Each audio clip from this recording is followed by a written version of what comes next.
Hello, இன்றைக்கி ஒரு சூப்பரான லஞ்ச் பாக்ஸ் ரெசிபி தான் பார்க்க போகிறோம். ஃபஸ்ட்டு அதுக்கு ஒரு பேனில் 1 டீஸ்பூன் அளவுக்கு எண்ணெய் சேர்த்துக்கலாம். இதில் ஒரு பெரிய வெங்காயம் நல்லா ஸ்லைஸ் பண்ணி சேர்த்துக்கோங்க. நல்லா கண்ணாடி பதத்தில் வதங்கினதுக்கப்புறமா ஒரு பெரிய கேரட், 1 கப் அளவுக்கு கேபேஜ் சேர்த்துருக்கேன். அதுக்கப்புறம் ஒரே ஒரு கேப்சிகம் எல்லாத்தையும் சேர்த்து நல்லா வதக்கிக்கலாம். கொஞ்சமாக உப்பு சேர்த்துக்கலாம் இப்போது.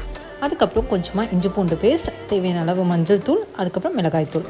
இப்போ இது எல்லாத்தையும் நல்லா வதக்கி விட்டுக்கலாம். வதங்கினதுக்கப்புறமா லாஸ்ட்டாக கொஞ்சமாக கொத்தமல்லி சேர்த்துட்டோம் அப்படின்னா சூப்பராக வந்து மிக்ஸ் ரெடி ஆகிடுச்சு. இது கூட இப்போ வந்து 1 கப் அளவுக்கு கோதுமை மாவும் 1/2 கப் அளவுக்கு பொட்டுக்கடலை மாவும் சேர்த்து 1/2 கப் அளவுக்கு வாட்டர் சேர்த்து நல்லா இந்த ஸ்டேஜில் மிக்ஸ் பண்ணி எடுத்துக்கலாம். ரொம்ப தனியாக ஆகிடக்கூடாது.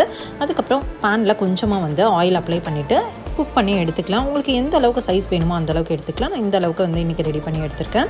நல்லா வந்து 2 சைடும் வேக வச்சு எடுத்துட்டோம் அப்படின்னா சூப்பரான லஞ்ச் பாக்ஸ் ரெசிபி ரெடி. இது ஹெல்த்தியாகவும் இருக்கும், நல்ல ஃபில்லிங்காக இருக்கும். கண்டிப்பாக ட்ரை பண்ணி பாருங்கள். மார்னிங் ஸ்நாக்குக்கு peanuts and sweet lime juice வந்து வச்சுட்டேன். அதுக்கப்புறம் மதியம் லஞ்சுக்கு வந்து இதோட எக்கும் பேக் பண்ணி கொடுத்துட்டேன். சூப்பரான லஞ்ச் பாக்ஸ் ரெடி ஆச்சு. நாளைக்கு இன்னொரு வீடியோவில் மீட் பண்ணலாம். பாய்.